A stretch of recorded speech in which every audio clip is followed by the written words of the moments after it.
سوچئے اگر دنیا سے تمام سیدھی لکیریں، زاویے اور اشکال غائب ہو جائیں تو کیا باقی بچے گا؟ آج کی جدید سائنس، انجینئرنگ اور ٹیکنالوجی سب ایک ایسے شخص کے نظریات پر کھڑی ہیں جو 2000 سال پہلے زندہ تھا۔ اس کا نام تھا اقلیدس، ایک ایسا دماغ جس نے ریاضی کو صرف حساب نہیں بلکہ منطق اور ثبوت کی طاقت بنا دیا۔ لیکن سوال یہ ہے، اقلیدس حقیقت میں کون تھا؟ کیا وہ صرف ایک استاد تھا یا علم ریاضی کا سب سے بڑا معمار؟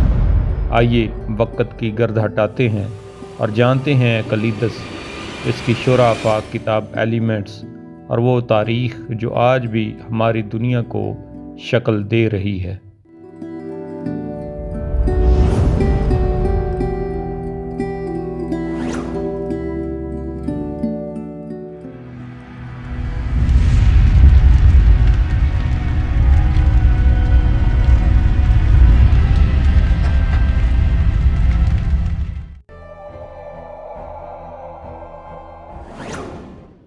اقلیدس قدیم دنیا کے ان عظیم ترین ریاضی دانوں میں شمار ہوتا ہے جن کا اثر 2000 سال سے زیادہ عرصے تک انسانی علم پر قائم رہا۔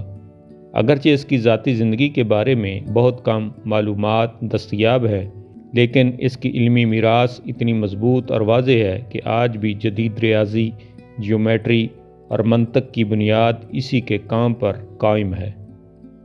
اقلیدس کو عموماً جیومیٹری کا باپ کہا جاتا ہے اور اس کی مشہور تصنیف ایلیمنٹس کو تاریخ علم کی سب سے کامیاب اور اثر انگیز کتابوں میں شمار کیا جاتا ہے۔ مصر کا بادشاہ بطلیموس اول اسکندر اعظم کے ان کامیاب جرنیلوں میں سے ایک تھا جو اس کے بعد اپنی سلطنت قائم کرنے میں کامیاب ہوا۔ اس کے عہد میں اسکندریہ ایک عالمی مرکز کی حیثیت اختیار کر گیا تھا۔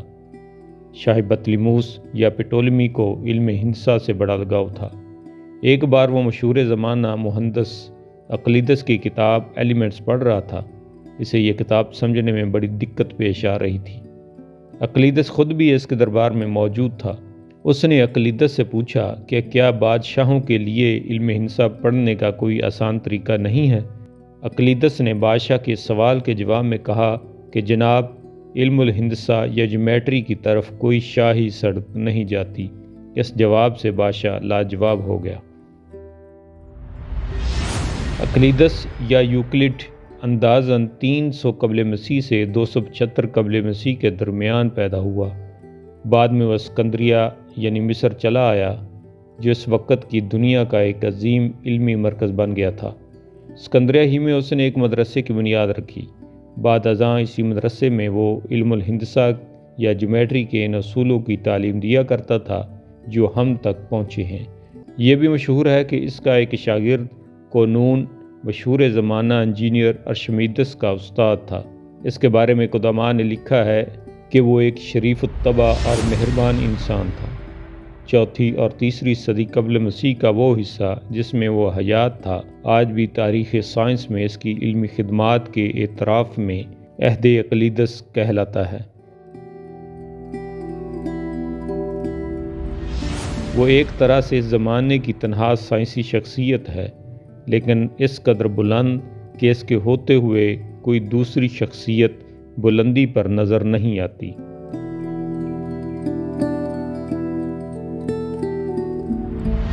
جیسا کہ بہت سے قدیم یونانی ریاضی دانوں کی طرح یوکلڈ کی زندگی کی تفصیلات زیادہ تر نامعلوم ہیں۔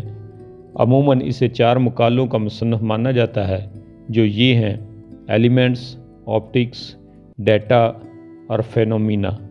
لیکن اس کے علاوہ ان کے بارے میں کچھ بھی معلوم نہیں ہے، جبکہ روایتی داستان بنیادی طور پر 5ویں صدی عیسوی کے پروکلس کے commentary of the first book of Euclid's Elements اور 4ویں صدی کے اوائل کے اسکندریہ کے پیپ سے کچھ منسوب کہانیاں ہیں۔ پروکلس کے مطابق یوکلڈ افلاطون کے بہت سے پیروکاروں کے بعد اور ریاضی دان آرکمیڈیز سے پہلے ہوا تھا، خاص طور پر بطلیموس اول کے دور میں۔ یوکلڈ کی تاریخ پیدائش نامعلوم ہے۔ کچھ علماء 330 یا 325 قبل مسیح کا تخمینہ لگاتے ہیں، لیکن دوسرے قیاس کرنے سے گریز کرتے ہیں۔ یہ خیال کیا جاتا ہے کہ وہ یونانی نسل تھا، لیکن اس کی جائے پیدائش نامعلوم ہے۔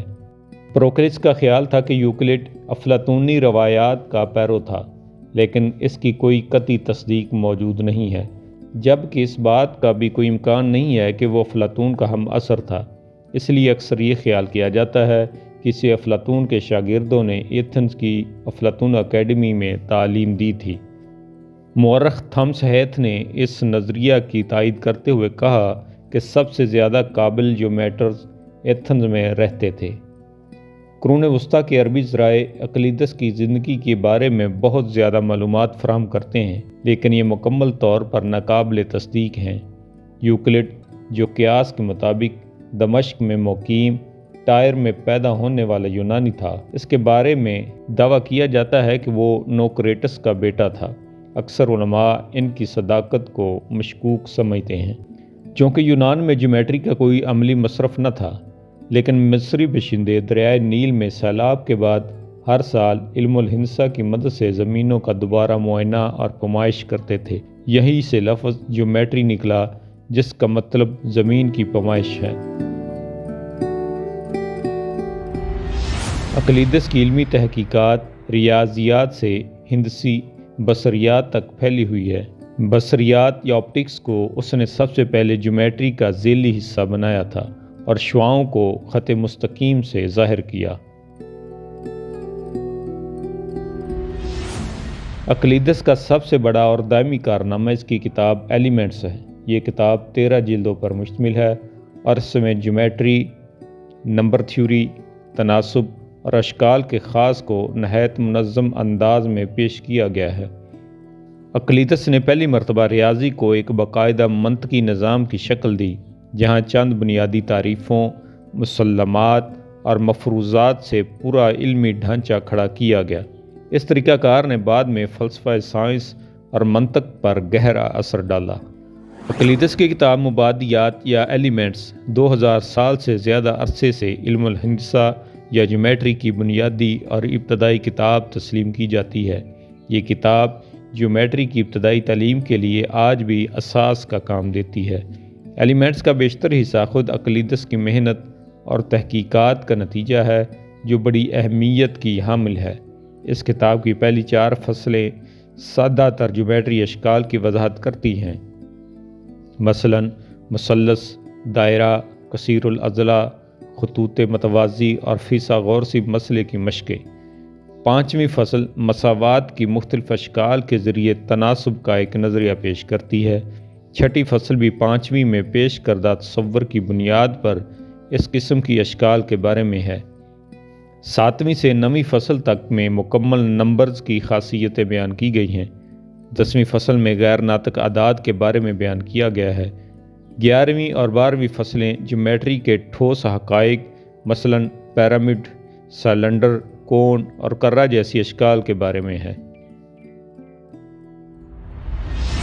ایلیمنٹ کی سب سے نمایاں خصوصیت اس کی منطقی ترتیب ہے۔ اقلیدس پہلے تعریف بیان کرتا ہے، پھر ثبوت بیان کرتا ہے، اس کے بعد مسئلے یا تھیورم کو ثابت کرتا ہے۔ اس نے یہ واضح کیا کہ علم کو بغیر دلیل کے قبول نہیں کیا جانا چاہیے، بلکہ ہر دعوے کے پیچھے عقلی ثبوت ہونا لازمی ہے۔ یہی اصول بعد میں سائنٹیفک میتھڈ کی بنیاد بنا۔ تاہم اقلیدس کے کام پر تنقید بھی کی گئی ہے، اور یہ تنقید جدید دور میں زیادہ واضح ہوئی۔ مثال کے طور پر اس کے 5ویں مسلمے، جسے پیرالل پوسٹولیٹ کہا جاتا ہے، کو صدیوں تک مشکوک سمجھا جاتا رہا۔ کئی ریاضی دانوں نے اسے ثابت کرنے کی کوشش کی، مگر ناکام رہے۔ بالآخر 19ویں صدی میں یہ واضح ہوا کہ اس مسلمے کو رد یا تبدیل کر کے غیر اقلیدسی جیومیٹری یعنی نان یوکلیڈین جیومیٹری وجود میں آ سکتی ہے۔ اس دریافت نے یہ ثابت کیا کہ اقلیدس کا نظام واحد ممکنہ نظام نہیں، بلکہ کئی متبادل نظام بھی ممکن ہیں۔ اس کے باوجود یہ کہنا غلط ہوگا کہ اقلیدس کا کام ناقص تھا۔ حقیقت یہ ہے کہ اس نے جو نظام قائم کیا وہ اپنے زمانے کے لحاظ سے نہایت مکمل اور مؤثر تھا۔ 2000 سال تک ریاضی کی تعلیم اقلیدسی جیومیٹری کے بغیر ناممکن سمجھی جاتی تھی۔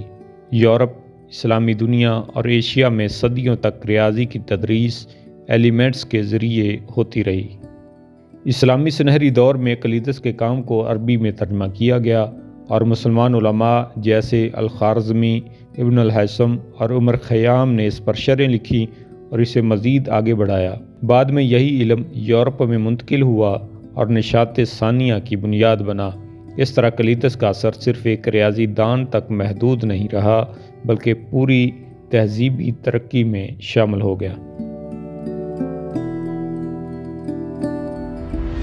اگر ہم اقلیدس کی زندگی، کام اور اثرات کا مجموعی جائزہ لیں تو یہ واضح ہوتا ہے کہ وہ صرف جیومیٹری کا ماہر نہیں تھا بلکہ ایک ایسا مفکر تھا جس نے انسانی عقل کو منظم سوچ سکھائی۔ اس کی میراث ہمیں یہ سبق دیتی ہے کہ علم صبر، دلیل اور ترتیب کا تقاضا کرتا ہے، اور سچی ترقی آسان راستوں سے نہیں بلکہ محنت اور فہم سے حاصل ہوتی ہے۔ صدیاں گزرنے کے باوجود جیومیٹری اور اقلیدس کے اصول متعارفہ بلا حیل و حجت تسلیم کیے جا رہے ہیں، اور بہت کم ریاضی دانوں نے ان پر کھلم کھلا اعتراض کرنے کی جرأت کی ہے۔ اس لیے آج کے ریاضی کے طالب علموں کے لیے بھی اقلیدس اتنا ہی اہم ہے جتنا آج سے پہلے 2500 برس پہلے کے طالب علموں کے لیے تھا۔ اسی وجہ سے اقلیدس آج بھی اپنے خیالات، اصولوں اور اس علمی روایت سے زندہ ہے جو اس نے انسانیت کو عطا کی۔